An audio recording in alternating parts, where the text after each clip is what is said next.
Để tải ứng dụng Oddjob, bạn vui lòng vào CH Play nếu sử dụng điện thoại hệ điều hành Android hoặc vào App Store nếu sử dụng các dòng điện thoại iPhone. Tìm ứng dụng Oddjob, họ quản lý tài khoản và chọn cài đặt.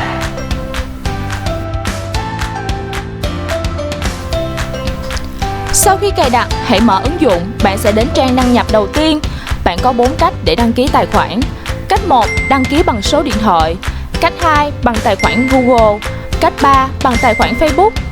Nếu bạn sử dụng các dòng điện thoại iPhone, sẽ có thêm lựa chọn cho tài khoản Apple.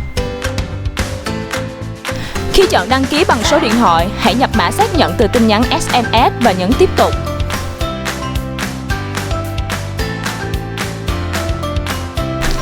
Nếu bạn là thợ tự do, không đại diện cho công ty hay tập thể nào, hãy chọn cá nhân.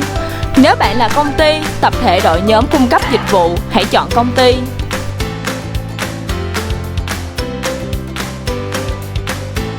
Điền thông tin giấy chứng minh nhân dân đối với cá nhân hoặc thông tin giấy phép đăng ký kinh doanh đối với công ty.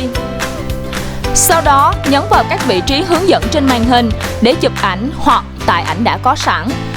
Hình ảnh giấy tờ mà bạn cung cấp sẽ được đội ngũ quản trị viên của chúng tôi dùng để xác minh danh tính của bạn.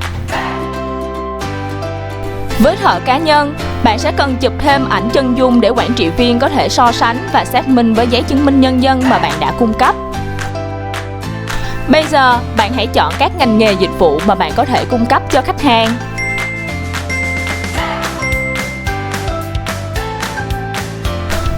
Bước cuối cùng, bạn hãy nhấp vào ô nhập địa chỉ để lựa chọn khu vực hoạt động cho mình bằng 2 cách: nhập địa chỉ hoặc chọn định vị trực tiếp trên bản đồ. Bạn có thể thêm hoặc xóa bớt địa chỉ. Nhưng lưu ý, hãy chọn những nơi thật sự thuận tiện cho bạn nhất để có thể nhanh chóng đáp ứng dịch vụ cho khách hàng. Chúc mừng bạn đã hoàn thành các bước đăng ký. Bây giờ, chỉ cần chờ đợi quản trị viên của Oddjob tiếp nhận thông tin đăng ký của bạn và duyệt trong vòng 48 giờ.